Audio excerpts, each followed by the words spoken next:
Hyderabad MP Asaduddin Owaisi ఈ కేసుకు సంబంధించి మాట్లాడుతూ ఈ ట్రస్ట్ బోర్డులో గనక ఒక ముస్లిం సభ్యుడు ఉండి ఉంటే అతని ఈ పాటికే ఎన్కౌంటర్ చేసేసేవారు యోగి సర్కార్ అని మాట్లాడారు. అతని ఇంటిని ఇప్పటికే బుల్డోజర్తో కూల్చివేసేవారు యోగి. అసదుద్దీన్ ఓవైసీ గారు లాంటి వాళ్ళు జనాలను రెచ్చగొట్టారు. అసదుద్దీన్ ఓవైసీ గారు ఉత్తరప్రదేశ్లో ఉన్నటువంటి చాలా ఎకరాలకు డాక్యుమెంట్స్ ఏమీ లేవు, but they belong to Waqf. Ownership చూపించేది ఉండదు, కానీ మా భూములు పోయినాయని మాత్రం మాట్లాడతారు. ఈ అంశాన్ని భూతత్తుల్లోంచి చూపించి ఏ బలమైతే బీజేపీ చెప్పుకుంటుందో మేము అయోధ్యలో రామ మందిరాన్ని నిర్మించామని చెప్పి డెఫినెట్గా గొప్పగా చెప్పుకుంటారు, చెప్పుకోవాల్సింది కూడా. దాన్ని ఇప్పుడు అదే అస్త్రాన్ని ఉపయోగించి వాళ్ళని గద్దె దించడానికి ప్రయత్నం జరుగుతున్నట్టుగా కనబడుతోంది. అఖిలేష్ యాదవ్ గారు బీజేపీ ఒకవైపు దేవుణ్ణి, మరోవైపు రాజ్యాంగాన్ని రెండింటినీ మోసం చేసిందంటాడు. అరవింద్ కేజ్రీవాల్ గారు ఈ విచారణ అంతా ఒక పెద్ద నాటకం. అసలు ఇంకా విచారణ ఏంటి, దాని రిపోర్ట్ ఏంటి, ఎక్కడి నుంచి ఒక చిన్న మాట కూడా బయటికి రాకముందే ఇదంతా పెద్ద నాటకము. నాటకాల ఆటంలో ఆయన్ని మించిన వాడు లేడు. అసలైన పెద్ద తలకాయలను రక్షిస్తుందంట. పెట్టింది కేసే పెద్ద తలకాయలు కదండి. పెద్ద తలకాయలే కేసు పెడితే పెద్ద తలకాయల్ని రక్షిస్తుందంటాడేమిటి? కొంచెం కాతే కొంచెమైనా తలకాయ ఉండి చెప్పాలి కదా ఏది చెప్పినా. నమస్తే, వెల్కమ్ టు బియాండ్ హెడ్లైన్స్. వార్తల వెనక వాస్తవాలను మీకు అందించే ప్రయత్నమే ఈ బియాండ్ హెడ్లైన్స్. తాజాగా UP CM Yogi Adityanath target గా ఒక పెద్ద పొలిటికల్ కాన్స్పిరసీ జరుగుతున్నట్టుగా కనిపిస్తోంది. అయోధ్య రామ మందిరానికి సంబంధించి విరాళాలలో పెద్ద ఎత్తున అవకతవకలు జరిగాయంటూ తాజాగా ఒక ఉదంతం వెలుగులోకి వచ్చింది. దీనికి సంబంధించి అక్కడ రాష్ట్ర ప్రభుత్వం సిట్టు విచారణకు కూడా ఆదేశించింది. ఈ అంశాన్ని బేస్ చేసుకుని ఈ అంశాన్ని రాజకీయ అస్త్రంగా ప్రతిపక్షాలు వాడుకుంటున్నాయా? పర్టికులర్ గా తాజాగా హైదరాబాద్ ఎంపీ అసదుద్దీన్ ఓవైసీ ఈ కేసుకు సంబంధించి మాట్లాడుతూ ఈ ట్రస్ట్ బోర్డులో గనక ఒక ముస్లిం సభ్యుడు ఉండి ఉంటే అతని ఈ పాటికే ఎన్కౌంటర్ చేసేసేవారు యోగి సర్కార్ అని మాట్లాడారు. అతని ఇంటిని ఇప్పటికే బుల్డోజర్తో కూల్చివేసేవారు యోగి అని అసదుద్దీన్ ఓవైసీ మాట్లాడారు. ఈ అంశానికి మతం రంగు ఎందుకు పులుముతున్నారు? Let's talk. చాలా అంశాలు దీంతో ముడిపడి ఉన్నాయి. దీనిపై మనతో మాట్లాడడానికి, వారి మనోభావాల్ని మనతో పంచుకోవడానికి అందుబాటులో ఉన్నారు ఆర్ష విద్యా తపస్వి పండితులు బంగారీ శర్మ గారు. నమస్కారం అండి. నమస్కారం సార్. నమస్కారం. గత కొన్ని రోజులుగా మనం చూస్తున్నాం వాసుదేవ్, ఈ అంశము రామ మందిర ఈ విరాళాలకు సంబంధించి, భక్తులు ఇచ్చినటువంటి కానుకలు విరాళాలకు సంబంధించి పెద్ద ఎత్తున గోల్మాల్ జరిగింది. అన్ని కోట్లు ఇన్ని కోట్లు ఉంటే ఎగ్జాజరేట్ చేసి వార్తలు వస్తున్నాయి. సరే, తప్పు జరిగింది, ఓకే.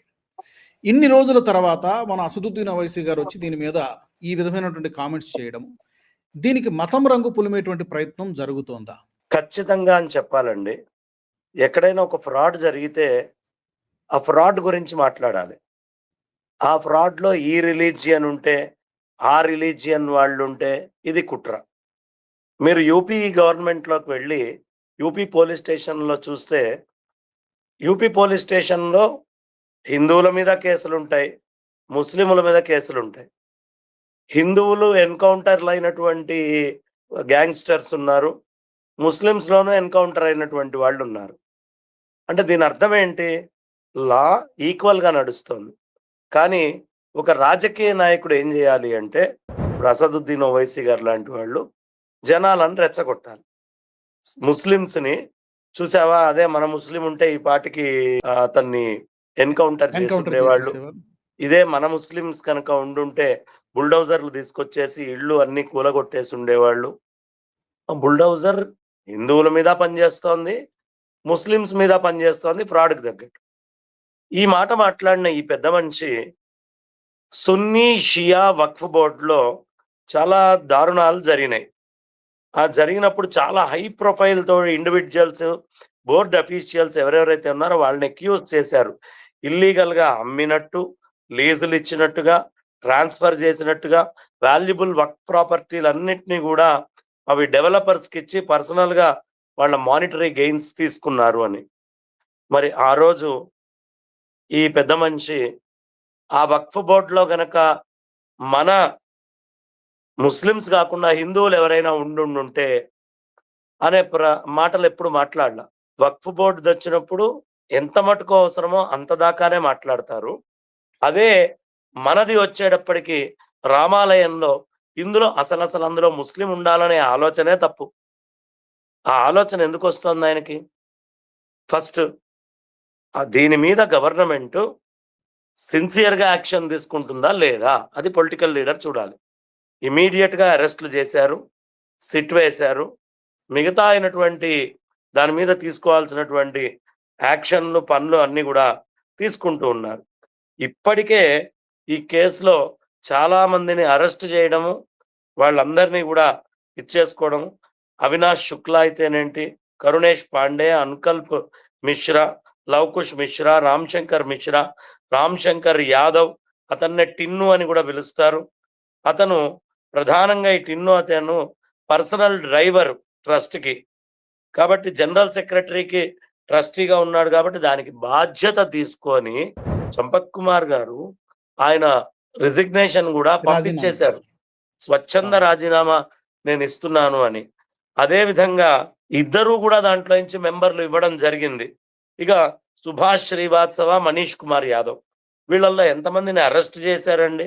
కాబట్టి మల్టిపుల్ కేసెస్ ప్రొవిజన్స్‌లో భారతీయ న్యాయ సంహితని తీసుకొని బిఎన్ఎస్ ప్రకారము సెక్షన్స్ చేశారు.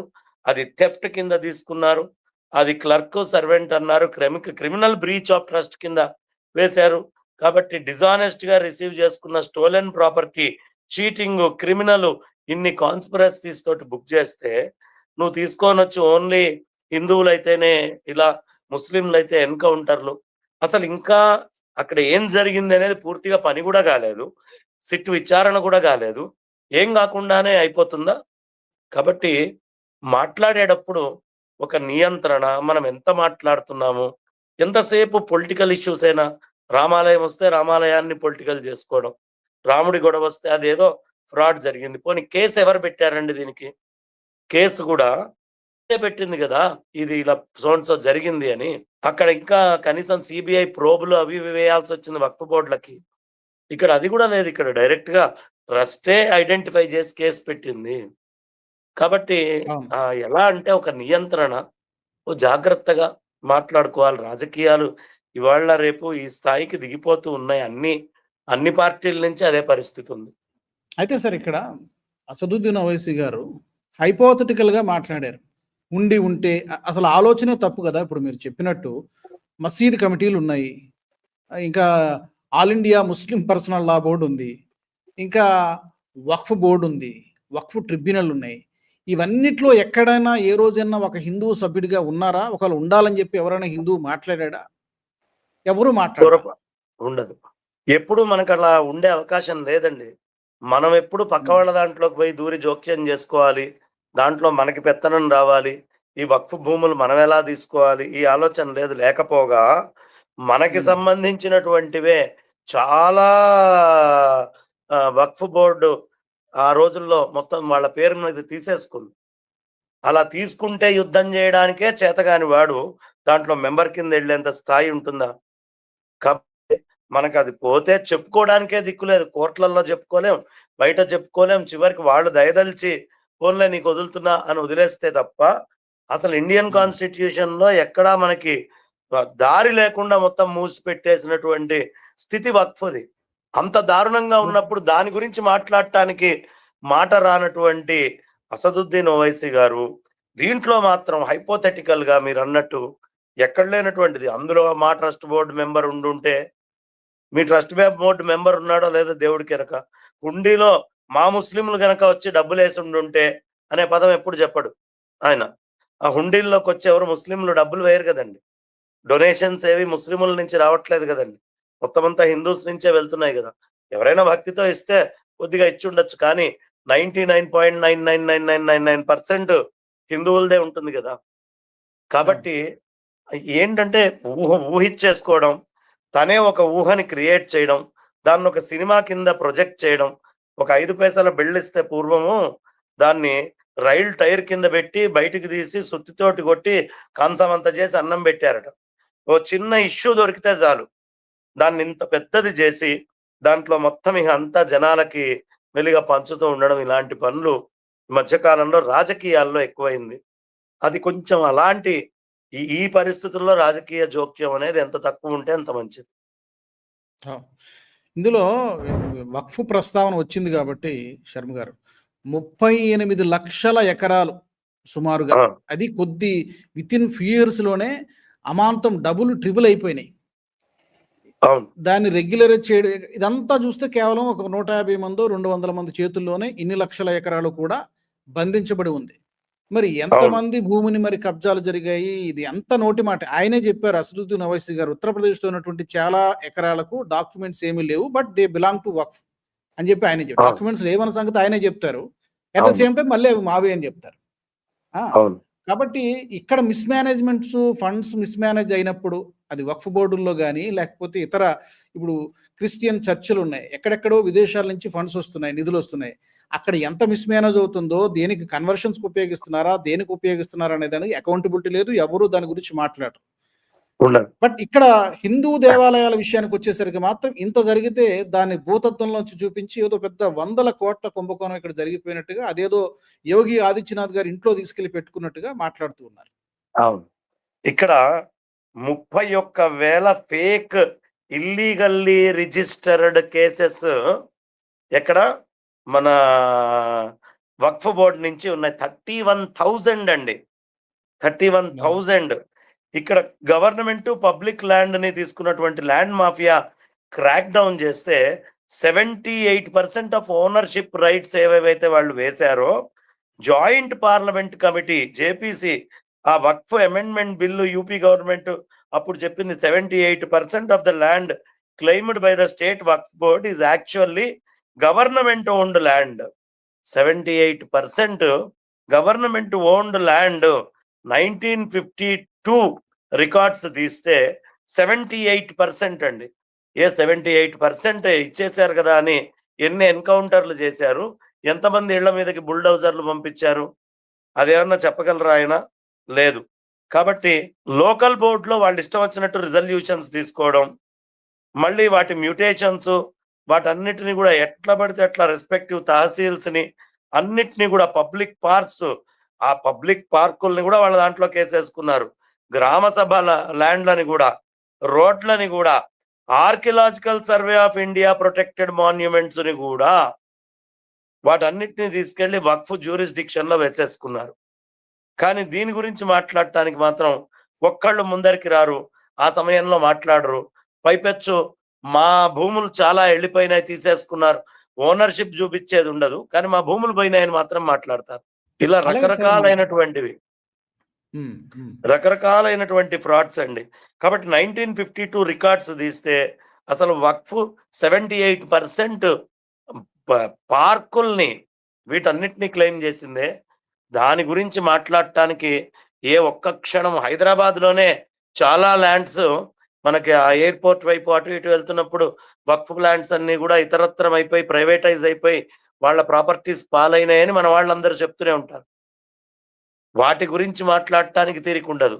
అయోధ్యలో ఏదో ఒక చిన్నది 79 లక్షలో ఎంతో చిన్నది ఒకటి కేసు బయటపడితే, ఇక్కడ మీరు వేల కోట్ల లక్షల కోట్లలో చేసే ఫ్రాడ్లన్నీ మాయమైపోతాయి. అప్పుడు ఎవరికి ఎన్కౌంటర్ చేయాలి అనే మాట చెప్పడానికి ధైర్యం ఉండదు. ఒక్క ఎన్కౌంటర్ కూడా మీరు ఇన్ని ఫ్రాడ్స్ చేసినందుకు ఎక్కడ గవర్నమెంట్ నుంచి కాలేదు. కానీ దీని విషయంలో మాత్రం సెన్సిటివ్ ఇష్యూ కదా. అయోధ్యలో గనక మా వాళ్లే ఒక్కళ్ళు ముస్లిం ఉండి ఉంటే ఈయన ఊహించేసుకుంటాడు, ఈయన సినిమా క్రియేట్ చేసేస్తాడు. ఉంటే ఈ పాటికి ఎన్కౌంటర్ అయిపోయింది. ముస్లిమ్స్ అందరి లోపల ఓ బీజేపీ ఇంత యాంటీ, మనల్ని అందరినీ, అసలు అక్కడ సందర్భం లేదు, విషయం లేదు, ఉండాల్సింది లేదు, కానీ జనాల మనసుల్లో క్రియేట్ చేయాల్సినటువంటి మొత్తాన్ని తీసుకొచ్చి పెట్టడంలో అగ్రగణ్యులండి అసదుద్దీన్ ఓవైసీ గారు. అసలు ఆయనకి సంబంధమే లేని వ్యవహారం. బేసిక్ గా ఆయనకి సంబంధమే లేని వ్యవహారం అంటే అది సంబంధం లేదనకూడదు. భారత రాజ్యాంగంలో దేని మీదైనా మాట్లాడచ్చు. నిరాధారమై నిస్సంబంధమైన విషయాలను తీసుకొచ్చి దీంట్లోకి యాడ్ చేయటం కరెక్ట్. ఒక ఎంపీగా ప్రజాప్రతినిధిగా మాట్లాడొచ్చు, కాకపోతే ఏం మాట్లాడారు అనేది ఇప్పుడు అభ్యంతరకరం. అదే క్వశ్చన్. తర్వాత సార్, ఇప్పుడు కేరళలో చూసాం మనము, అయ్యప్ప స్వామి సన్నిధిలో ఉన్నటువంటి బంగారాన్ని ఎత్తుకుపోయారు, గోల్డ్ ప్లేట్ కొన్ని మిస్ అయిపోయినాయి. ఇక తిరుపతిలో మనము గతంలో ఐ థింక్ వైసీపీ ప్రభుత్వ హయాంలో అనుకుంటా చాలా అవకతవకలు జరిగినాయి. ఇప్పుడు ఈ ప్రభుత్వం వచ్చిన తర్వాత దాని మీద విచారణ మొదలు పెట్టారు. ఇలా దేశంలో వేరు వేరు చోట్ల ఇలాంటి అవకతవకలు ఇవన్నీ విరాళాలకు సంబంధించి జరిగాయి. మనం ఒక పార్టీ అని చెప్పక్కర్లేదండి. ఎండోమెంట్స్ నుంచి ఖచ్చితంగా చాలా అవకతవకలైనాయి. ఖచ్చితంగా. అవును. అంటే ఇర్రెస్పెక్టివ్ ఆఫ్ పార్టీస్ చెప్పొచ్చు ఈ మాటని. ఏ పార్టీ ఆ! ఉన్నా ఎండోమెంట్స్‌లో జరగాల్సిన అవకతవకలు జరుగుతూనే ఉన్నాయి. జరుగుతున్నాయి. సో, అప్పుడెప్పుడూ లేనంత ఫోకస్సు ఒక్క అయోధ్య మీదనే ఎందుకు పడుతోంది అంటే, డెఫినిట్‌గా ఇది ఎన్నికల పర్స్పెక్టివ్‌లో జరుగుతోంది. నెక్స్ట్ వచ్చే ఏడాది ఎన్నికలు యూపీలో ఎన్నికలు. జరగబోతున్నాయి కాబట్టి, ఈ ఎన్నికల్లో ఈ పొలిటికల్ వెపనైజ్ చేస్తున్నారు అన్నట్టుగా కనబడుతుంది. ఈ అంశాన్ని భూతద్దంలోంచి చూపిచ్చి, ఏ బలమైతే బీజేపీ చెప్పుకుంటుందో, మేము అయోధ్యలో రామ మందిరాన్ని నిర్మించామని చెప్పి డెఫినిట్‌గా గొప్పగా చెప్పుకుంటారు. చెప్పుకోవాల్సింది కూడా. అవును. దాన్ని ఇప్పుడు అదే అస్త్రాన్ని ఉపయోగించి వాళ్ళని గద్దె దించడానికి ప్రయత్నం జరుగుతున్నట్టుగా కనబడుతోంది. ఇట్ ఈస్ కంప్లీట్‌లీ పొలిటికల్ యాంగిల్‌లోనే కనబడుతోంది ఈ విషయంలో. ఖచ్చితంగా ఒక సంవత్సరంలో అక్కడ ఎలక్షన్స్ ఉన్నాయండి. ఆ ఎలక్షన్స్ లోపల యూపీలో ఇప్పటినుంచే పోలరైజేషన్ స్టార్ట్ చేసుకోవాలి. అందుకని ఎస్పీ దిగొచ్చేస్తుంది. అసలు నిన్నటిదాకా మాట్లాడని కేజ్రీవాల్‌కి ఎక్కడ లేనటువంటి అంశాలన్నీ గుర్తుకొచ్చేస్తాయి. కేజ్రీవాల్ వచ్చేస్తాడు ఉన్నట్టుండి. అది కాంగ్రెస్ పార్టీ వాళ్ళు కనీసం అయోధ్య ఓపెనింగ్ అప్పుడు వెళ్లి చూడటానికి కూడా మనస్సు ఒప్పుకోలేనటువంటి వాళ్ళు అంత చక్కటి అక్కడ బ్రహ్మాండంగా ఆ రామచంద్రమూర్తి వస్తున్నాడు అన్నప్పుడు కూడా వెళ్ళలేదండి ఎవరు. సమాజ్‌వాదీ పార్టీ చూడండి రియాక్ట్ అవుతున్న వాళ్ళు గూడా అక్కడ ఎవరెవరికైతే ఆలోచన ఉందో వాళ్ళు. ఓ పక్క నుంచి ఆర్‌జేడీ, జేడీయూ ఇలాంటి వీళ్ళందరూ గూడా ఇష్టం వచ్చినట్టుగా మాట్లాడుతూ ఉన్నారు. ఇదేదో పెద్ద ఫ్రాడ్ అని, ఇంకోటని, ఇంకోటని చూపించుకుంటూ. కానీ వీళ్ళందరి ప్రభుత్వాల్లో ఇంతకంటే ఎక్కువ ఫ్రాడ్‌లే జరిగినాయి. ఇదేం ఫ్రాడ్ ఇప్పుడు మొదలవడం గాదు. ఈ వక్ఫుల్లో, ఈ దేవాలయాల్లో, ఈ మఠాల యొక్క దైవికమైనటువంటి భూములని ఆక్రమించుకోవడాల్లో ఏ కాంగ్రెస్ పార్టీ ఉన్నప్పుడు జరగలేదా? కాంగ్రెస్ పార్టీకి 1952 రికార్డ్స్ ఇచ్చినప్పుడు ఎండోమెంట్స్ భూమి ఎంత ఉందండి? వాళ్ళు పాలించేటటువంటి రాష్ట్రాల్లో ఇవాళ ఎండోమెంట్స్ భూమి లక్షల ఎకరాల నుంచి వేలకి ఎలా పడిపోతోంది? ఎందుకు పడిపోతోంది? అంటే అదంతా ఫ్రాడ్ కిందకి రాదా? మరప్పుడు వీళ్ళకెవరికి మాట్లాడటానికి మనసు గాని, ధైర్యం గాని ఉండదా?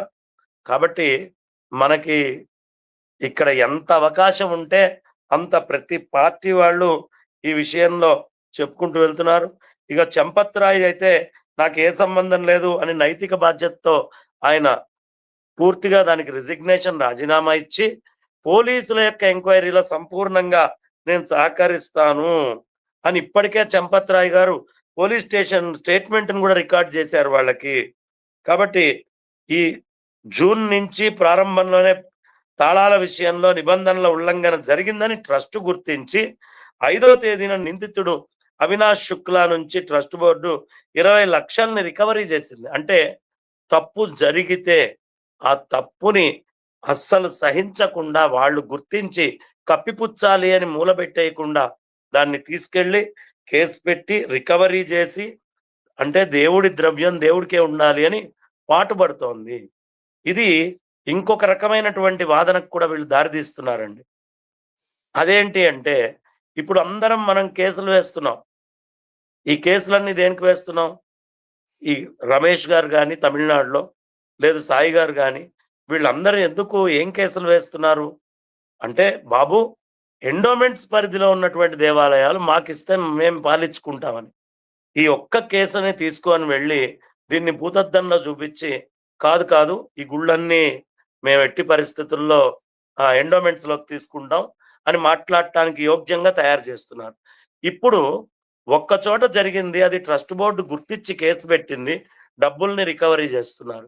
ల్యాండ్‌లని, డబ్బులని దేన్ని రికవరీ చేయకుండా ఎండోమెంట్స్‌లో జరిగేటటువంటి ఫ్రాడ్స్ ఎన్నున్నాయండి? అవి తీసుకుంటే తీసవతల చాలా. పారేయాలిగా. ఇప్పుడు మనకి కేరళ ఉంది. కేరళలో దేవస్వం బోర్డు నుంచి తీసుకొని వెళ్ళి వాళ్ళకిప్పిచ్చారా లేదా రాజులకి? మళ్ళీ వాళ్ళు బ్రహ్మాండంగా చేస్తున్నారా? ఇంత మాత్రం అంగుళ ప్రమాణమైన అక్కడ ఏమైనా ఫ్రాడ్ జరుగుతోందా? లేదే.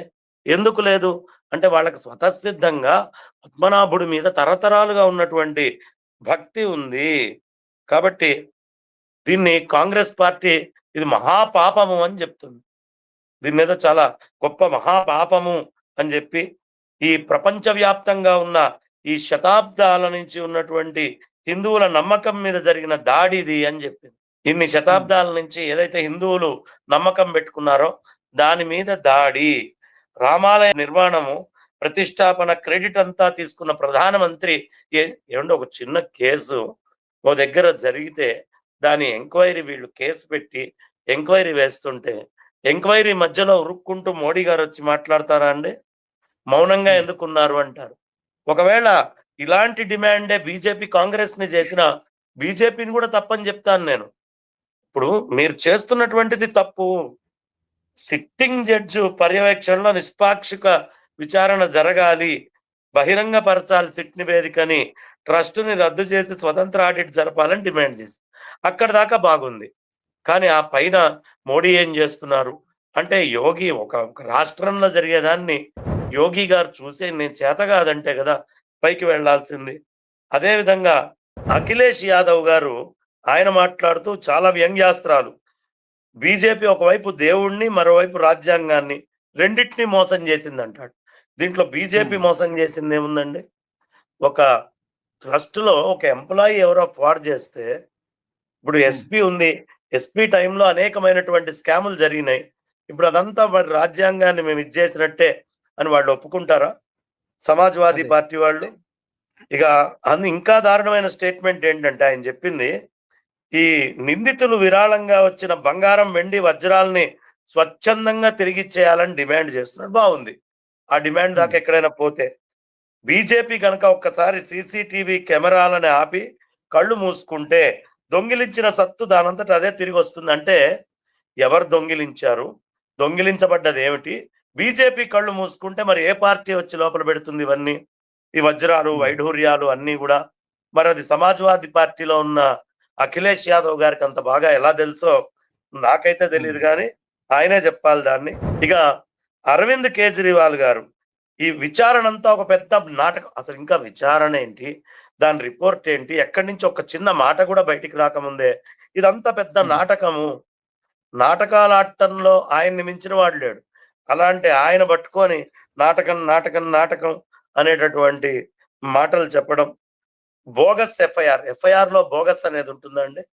ఎఫ్ఐఆర్ పోలీస్ స్టేషన్ లో రిజిస్టర్ అయితే బోగస్ ఎఫ్ఐఆర్ అనే పదం అసలు వాడచ్చా? రాజ్యాంగం మీద గౌరవం.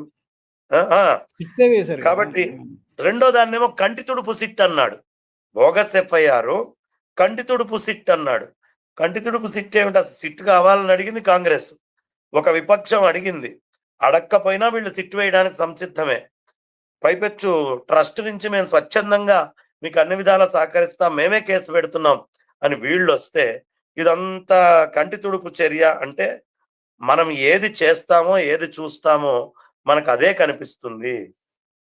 ఖచ్చితంగా ఆయన యొక్క ఆలోచన విధానము ఇలాగే ఉంటుంది ఆయన పాలనలో అన్న విషయం మనకు అర్థమయ్యేటట్టుగా వైభవంగా ఆయన చెప్పారు. కాబట్టి ఇంకో మాట, అసలైన పెద్ద తలకాయలను రక్షిస్తుంది అంటాడు. పెట్టింది కేసే పెద్ద తలకాయలు కదండి.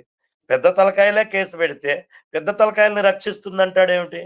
కొంచెం కాతే కొంచెమైనా తలకాయ ఉండి చెప్పాలి కదా ఏది చెప్పినా. విరాళాలు దొంగల్ని శిక్షించాలంటే కేంద్రంలో రాష్ట్రంలో ప్రభుత్వాలను మార్చేయాలట. మీరు అన్నారు కదా ఇందాక పొలిటికల్ స్టంట్ 1 year లో అని. ఇక్కడ జరిగేటటువంటి దానికి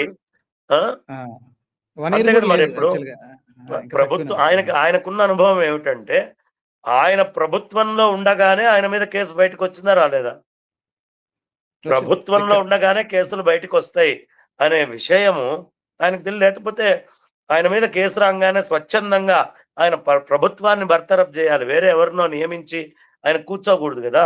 ఇన్ని తెలివితేటలు ఉన్నవాడు మరి ఆయన ఎందుకు ఆ పొరపాటు చేశాడో తెలియదు. ఇక బీహార్ నుంచి ఆర్జేడీ నేతలు కూడా చాలా గట్టిగా స్పందించారండి. రోహిణి ఆచార్య పార్టీ నేత మాట్లాడుతూ రామ మందిర నిర్మాణ బాధ్యతలు చూస్తున్నట్టు సుప్రీం పర్యవేక్షకుల పేర్లు ఎఫ్ఐఆర్ లో ఎందుకు లేవు? సుప్రీం పర్యవేక్షకుల పేర్లు ఎందుకుంటాయండి? కేసు పెట్టిందే వాళ్ళైతే. ఎవరి దగ్గర నుంచి డబ్బు రికవరీ చేస్తున్నారో, ఎవరు రికవరీ చేయడానికి కేసు పెట్టారో, కేసు పెట్టిన వాళ్ళ పేర్లు కూడా కేసుల్లో ఉండాలి అని కోరుకునేంత పెద్దవాళ్ళు, తెలివిగల వాళ్ళు వీళ్ళు.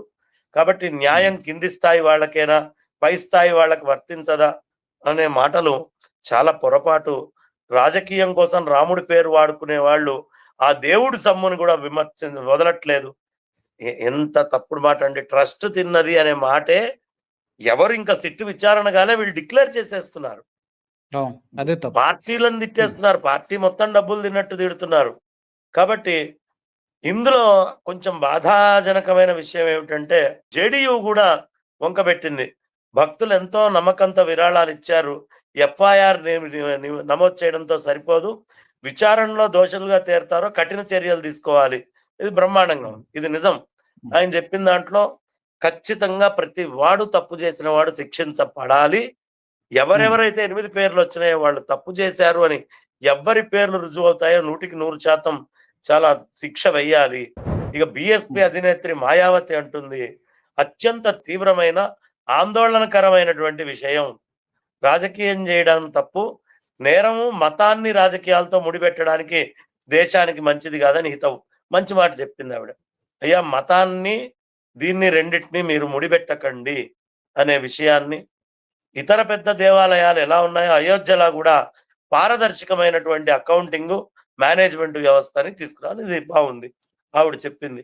కాబట్టి చాలా కాలంగా ఇప్పుడు మీరు చెప్పినట్టుగా చాలా మంది ఎవరిదైనా ఏ పార్టీకి ఆ పార్టీ దీని నుంచి మైలేజ్ తీసుకునే ప్రయత్నం చేస్తున్నాయి. కొంతమంది జెన్యున్ గా మాట్లాడారు. ఓకే, ఇప్పుడు చెప్పినట్టుగా మీరు మాయావతి వీళ్ళందరూ కూడాను. ఇప్పుడు హిందూ సంఘాలు చాలా కాలం నుంచి దశాబ్దాలుగా చేస్తున్నటువంటి డిమాండ్, ఈ హిందూ ఆలయాలకి స్వయం ప్రతిపత్తి కావాలి, ప్రభుత్వాల అజమాయిషి, ఈ ఎండోమెంట్ బోర్డులు వీటన్నిటికీ కాదు, మేమే నిర్వహించుకుంటామని చెప్పి ఎంతో కాలంగా డిమాండ్ చేస్తున్నారు. కానీ ఇది ఆచరణలోకి రావట్లేదు. ఇప్పుడు ఈ కేసును రెఫరెన్స్ గా పెట్టి ఆ డిమాండ్ కు కూడా అడ్డుకునేటువంటి ప్రయత్నం ఆ యాంగిల్లో మనం ఆ కోణంలో ఏమైనా చూడవచ్చునా? డెఫినెట్ గా చేస్తారండి.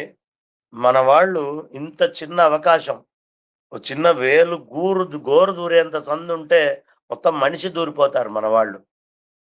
ఇందులో అసలు ఫైట్ ఏమిటి? జరుగుతున్నటువంటి ఫ్రాడ్, లెక్కలు ఇవన్నీ జరుగుతున్నప్పుడు ఒక్కడు మాట్లాడండి. అయ్యా, మా ఎండోమెంట్స్ భూములు పోతున్నాయి, ఎండోమెంట్స్ లో మాకు ఇన్ని విధాల నష్టాలు ఉన్నాయి, ఎండోమెంట్స్ లో ఉన్న షాపులకి సరైనటువంటి రెంట్లు లేకుండా ఇస్తున్నారు, ఉన్న కొద్ది భూములు కూడా వాళ్ళు ఇష్టం వచ్చిన వేలంపాట, ఎప్పుడో 50లో 70లో ఇచ్చినటువంటి వేలంపాట రేట్లకే ఇప్పటికే ఆ భూములను ఇస్తున్నారు, ఇవాళ ఉన్న మార్కెట్ రేట్ తోటి వసూలు చేయట్లేదు. దీని గురించి మాట్లాడటానికి ఒక్క రాజకీయ నాయకుడు, ఒక్క పార్టీ బయటికి రాదండి. కానీ ఈ విషయంలో వాడుకోవడానికి, ఇగో ఇక్కడ ఫ్రాడ్ జరిగింది కాబట్టి గుళ్ళన్నీ ఎండోమెంట్స్ లో ఉండడమే మంచిది, ప్రైవేట్ అవ్వడానికి వీలు లేదు అని చెప్పడానికి మాత్రం ఫస్ట్ మేమున్నాము అని వస్తారు. కాబట్టి ఇది ఖచ్చితంగా వాడుకుంటారండి, దీంట్లో అనుమానం ఏం లేదు. అయితే హిందువులందరూ కూడా మెలకువతోటి ఉండి మా క్షేత్రాల నిర్వహణ మేము చేసుకుంటాం. ఇప్పుడు చాలా చోట్ల ఇప్పుడు పీఠాలకు ఆధీనంలో గుళ్ళు ఉన్నవి చాలా ఉన్నాయి. అవన్నీ బ్రహ్మాండంగా నడుస్తున్నాయి, చాలా చక్కగా నడుస్తున్నాయి. కాబట్టి ఆ విధంగా మనం పాజిటివ్గా తీసుకొని అడుగులు ముందరికేస్తూ వెళ్ళాలి తప్ప ఈ ఒక్క కేసులో ఫ్రాడ్ని చూపించి మొత్తం అంతా ఇంతే ఉంటుంది, ఇక గుళ్ళకి భూములు అక్కర్లేదు, ప్రైవేట్ వద్దు, అన్ని గవర్నమెంట్ పరంలో ఉండాలి అంటే గవర్నమెంట్ తింటే కనీసం కేసు బయటికి రావడానికి చాలా కాలం పడుతుంది. అదే ప్రైవేట్ ట్రస్ట్ ఉంటే ఇలా వేగంగా ఉరుక్కుంటూ వచ్చేస్తాయి. మిగతా వాళ్ళందరూ కూడా వెనకాల వెంటబడి ఎక్కడ చిన్న తేడా ఉన్నా తీస్తారు. గవర్నమెంట్లో ఆ పని చెయ్యరు. కాబట్టి గవర్నమెంట్ కంటే ఇవి ప్రైవేట్లో ఉండడమే చాలా ఉత్తమమైనటువంటి పని.